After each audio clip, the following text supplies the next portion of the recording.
subject though. Why don't we throw in a fun subject? Go for it. Let's talk about something silly, probably.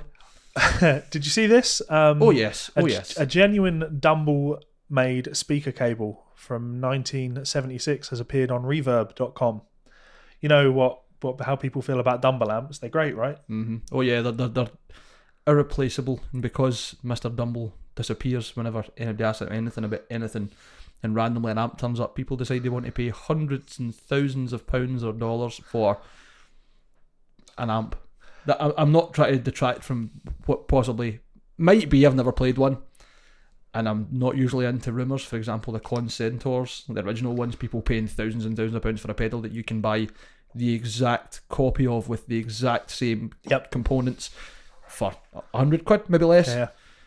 You can build yourself. But there's just such a weird prestige around about them. They're almost a bit like Black Machine. Yeah. In terms of guitars, like there's this exactly the same. This cult following. This, I don't want to say fable because that's not nice, and I can't say that it's true or it's not. But this serious passion behind it that this is the best of the best, and it's so rare, and the prices are justified. Do you want to tell everyone how much this person is trying to charge for a cable? Yeah, so this person is trying to charge £1,500 and £20 shipping with £20 shipping. Now, just so he needs to what's that insure in dollars? What's that in dollars? I would guess $2,200 all in. Because we have to say dollars because shit. Americans like dollars, don't they? And I would assume that... actually, I would say probably most of our audience is Let's British. guess $2,200. Oh, 2108.55. $2,100 for a speaker cable. And it looks shit. Now, the only reason that this annoyed me, aside from like the obvious, I don't care how old it is, right? It's a cable. Now, I was working with a cable company many years ago, and they make nerdy cables, and they would always talk about like the military grade connectors that they use and the quality of the quality of the cable, and ultimately a good cable is a good cable. Yes. Unless you are sitting literally analysing the spectrums from each cable, it doesn't make a difference. It works or it doesn't, and you get a clean signal coming through, or you get distorted one, or none. Now, you're going to lose a lot of high end over a long cable, fair enough, that's observable. And a cheap shitty cable, again, you're going to lose signal quality. But when it's good enough for the signal to be carried, it's good enough. Mm-hmm. When it's not fucking tapering your signal off, then it's not tapering. And to be fair, I look at this cable, and that must be what? A metre and a bit? That's a long cable. Yeah, I would say so. I think that's probably meant to be for connecting, say, it's a head to a cab. I think it's more a combo to a cab, just because of the length of it. But yeah, that's basically it. It's just to go from an amplifier into a speaker. So already I look at that and I say it would be better if you cut it in half. Because it would be shorter. Like I just heard the collective gasp of all the Dumble fans like, don't you dare touch it, it's the coven. I mean, Scott Henderson has a signature cable and it's a metre long. And that's, I understand. Like, in a perfect world, because if you're Scott Henderson and you're that nerdy, whenever you're recording, you'll use a 1 metre cable, because you like any excess cable is just, if it's unnecessary, then it's fucking unnecessary. I've actually seen some really good videos on this. Anthony at Texas Blues Alley, I think, did on a switch, an AB switching pedal thing, where he switched in like an extra 20 foot of cable and then an extra 40 foot of cable and an extra 60 foot of cable to his signal, and there was a noticeable difference in sound. Oh, okay. So having it was interesting here, but still, I mean, like I say, it was just going to be a short fun one. But $1,550 for, I wouldn't even pay that for a Dumble amp. And that's me. I would jump at making money. I'm tight as fuck. You know what I mean? I know I would make money on that. I still wouldn't pay that for it, because I just don't want to buy into that fantasy. Yeah, don't spend that money on a Dumble amp, because there's a ton of great companies out there that do Dumble clones that are also great. Wait. What you're missing out is someone could have God knows how many Yngwie Malmsteen's signature Sharpies for that money. Yeah. You know what I mean? You could be buying Yngwie Malmsteen a new Strat. It's going to be white with scallop frets and a maple fretboard. I've got one, an Yngwie Sharpie. That's not true. This is a Sharpie. Did you look at it when you picked it up earlier? It's an industrial Sharpie. Oh, super permanent ink. All right, okay. What makes it super permanent? Because I thought permanent was like an absolute. I know. Extra absolute. Extra permanent. Fuck's sake. Yeah. So I thought that was fun. All right. So also, how about Joe Satriani? Suffering with Alien. Yeah. So Mr. Fastfinger, Mika, he posted about this on his Facebook, and I was I didn't see the post actually. this can't be real. So he was on iTunes, and for some reason he saw Joe Satriani surfing with the alien. You know, the iconic Joe Satriani surfing with the alien, as you'd expect, with a surfing alien on the cover, the Silver Surfer. Of course, yeah. You know, the whole point in that, and where his signature chrome guitar kind of ties in with the album. Yeah, super iconic. And I have seen the original artist complain that this was used without his permission. Oh. In the past, I had seen that, but that I kind of brushed off because I would assume, like, you work for Marvel, so you don't own the artwork anyway. Marvel will have owned that, and I can assure you that Joe Satriani's label, Joe Satriani will not have put that album out without having the license from Marvel. It's not even that Joe Satriani would, if it's his record label. Yeah, exactly. It's just common sense. Yeah. So anyway, it seems that from what I can see, from what I've read, that license needed renewing, and Marvel wanted too much money for the license to license that image again. So they have had to change the album artwork. And for those watching the video, I do have it on screen now. And I mean, I don't even know how to describe it. It looks like a really, really bad karaoke intro. Yeah.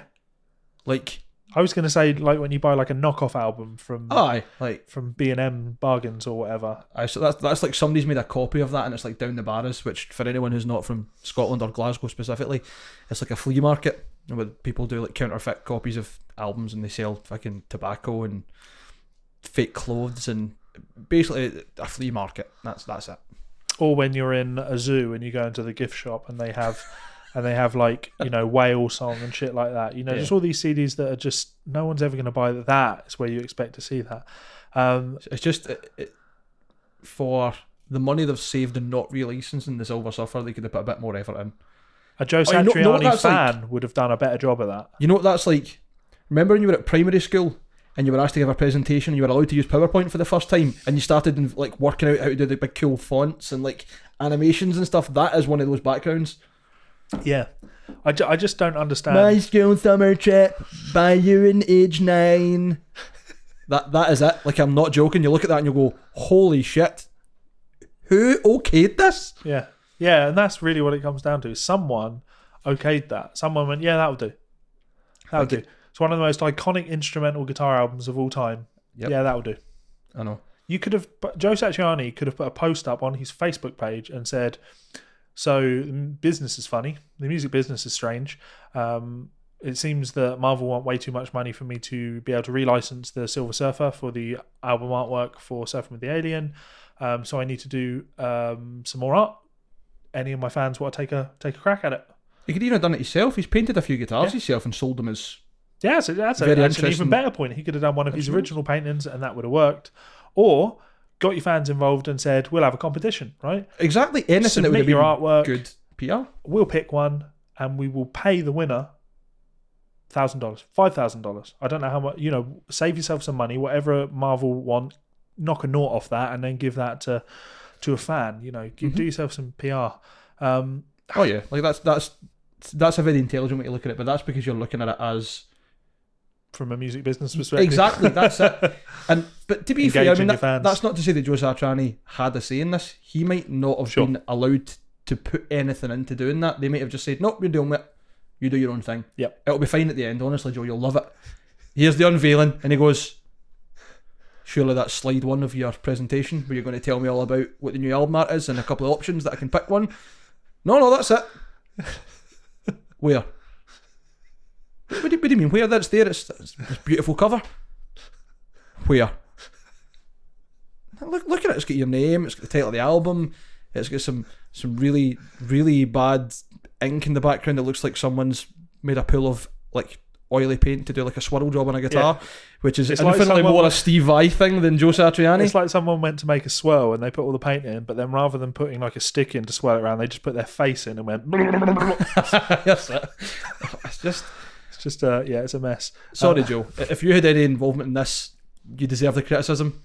If you weren't involved and you were basically just along for the ride, Get a better team. Come on, So- fuck. Initially, I know we had planned to spin this off a little bit and talk about worst album covers of all time, but we didn't Yes. plan this beforehand. We'll So make I've that a not got special so that anything in people mind. can subscribe into it. But this is the point. So for anyone watching or listening, give us your suggestions for the worst album artwork of all time, and we will talk about that on a future episode and throw in our thoughts and opinions on some of the worst album artwork of all time. Satriani's Surfing with the Alien new cover is probably going to be up there somewhere. I think I already know what my favourite, worst and best album artwork is, and it's not safe for work. You're welcome to Google it and we can tell people to have a look into it if you wish. Some other time. Shite bag. Hate I want to see a dogs. reaction. Put it up. So who's it by? I don't know the name of the artist, but it's called Fresh White Reeboks Kicking Your Ass. Fresh White White. Reeboks. REE. Yep. Kicking Your Ass. Nigel Peppercock. There it's there. Get the images? There you go. No. Click the not safe for work one. Oh, okay. Yeah. Oh, wow. Okay. Yeah, he has his penis out. That's definitely the worst, isn't it? Yeah. I'll describe it to those of you who don't want to Google it because I can't say I blame you. It is a rather muscular and slightly tanned 40 to 50-year-old man with a weird moustache and mullet, like the kind of guy that you see sitting outside high school gates waiting to pick up girls, trying his hardest in his pickup truck, with white socks up halfway up his shin and a pair of fresh white Reeboks. I'm guessing for kicking your ass. He's standing in the middle of the desert on some sort of highway, some nice hills in the background, very sunny. I think it's probably quite early in the morning, given that there's quite an angle on the shadow from his body. But he's standing completely naked, tensed up, and absolutely erect. So you know he means business. Yep. Yeah. He. You're getting that for your birthday. You know that. Probably. Right. Okay. So I'll need to frame it. Imagine that hanging up in the living room. These are my favourite albums of all time. Yeah. I've got Black Sabbath here. I've got Led Zeppelin, and here's Nigel Peppercock. Yeah. Sorry. Let's move on. Yeah. More serious subjects that we can also I mean, ridicule I was people for. pepper. I'm just thinking pepper shake, like pepper grinder. That's what Is that how he treats it?